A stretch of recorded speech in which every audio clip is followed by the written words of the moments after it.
Hi there, Simon Stokes here, Ableton Certified Trainer at Subsign Academy. I've had my grubby little hands on Ableton Live 11 for a couple of weeks before it's even been announced, and we've been looking through some of the new features here. In this video we're going to take a little look at probability and scales and what this can bring to your productions. So if we take a look over here and creating a clip, you can see that down in the bottom left of the clip section, the whole clip settings section has been revamped and changed.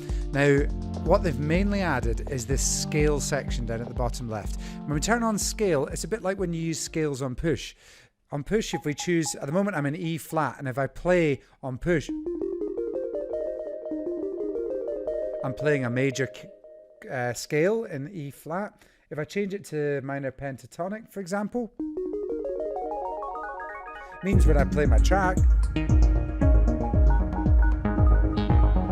I can sort of play things which are in key and work with the project. Now, inside my clip now, you can see that I've got scales mode. When this is enabled, you can click scale here to actually fold all the notes in the clip down to just what is in key. So you can see that D sharp or E flat is my root note, and if I actually play up, well, that's a bit deep, let's go a wee bit higher than that, let's go up to D3. If I play up the scale, I can sort of draw in notes. Let's just make that short like that. And it's all in key. Which is great, because if you don't make music, push was one of the things that really changed it for people that I work with that aren't musical, haven't done any music theory before. When they started using push, they were suddenly able to make orchestral music or kind of classical music if you want to, or just play, you know, chord progressions in key. And you can see here that this is going to add that again for people who don't even have push and bring it into the live environment. Really great feature.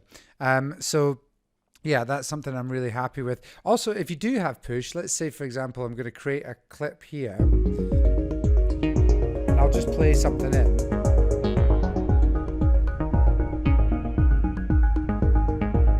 So I've just played a wee clip in here. Now at the moment this sequence is a 2-bar loop and it's just repeating every single time. It's exactly the same every time it repeats. Now this is where the new features down at the bottom here, if you remember from before, we just had a velocity section where you could choose the velocity of each note. This has had a little bit of a revamp, so it's slightly clearer as to what velocity it refers to what note. And we've also added in this probability section here. Now probability means that your notes don't have to trigger every single time. They can trigger just a percentage of time. So if I bring this down to 50%, you see that not all the notes are triggering every single time now. So it doesn't sound like a 2-bar loop anymore. It sounds like a much longer loop.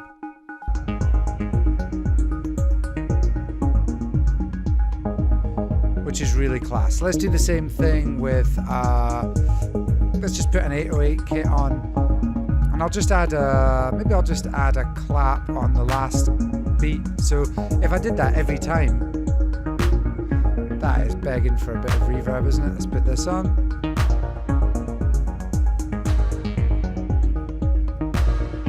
Maybe we'll go for a nice bit.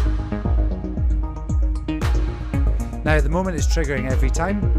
Come into the probability section here and turn it down for that note. Let's bring it down to 30%. So sometimes it's going to trigger, sometimes it's not. And that just is going to add a lovely degree of probability to your tracks, and that just keeps your ear a little bit more interested.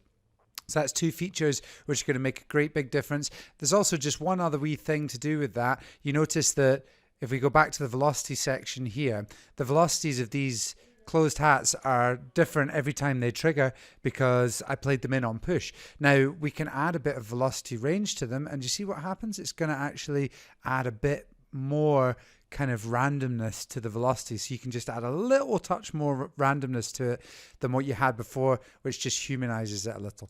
So between probability and velocity randomization and probability and the scales mode, there's adding a whole lot of nice new stuff for people making music in Live 11.